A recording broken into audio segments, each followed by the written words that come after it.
एक और India Pakistan world cup match. दिन बदला, तारीख बदली, पर रिजल्ट वही ओल्ड सेम। ऑनेस्टली अब इन मैचेस में कोई राइवलरी लगती ही नहीं है।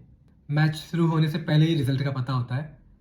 अब तो ऐसा लगता है ये मैच केवल ये देखने को होते हैं कि अब की बार पाकिस्तान कितनी बुरी तरीके से हारेगा।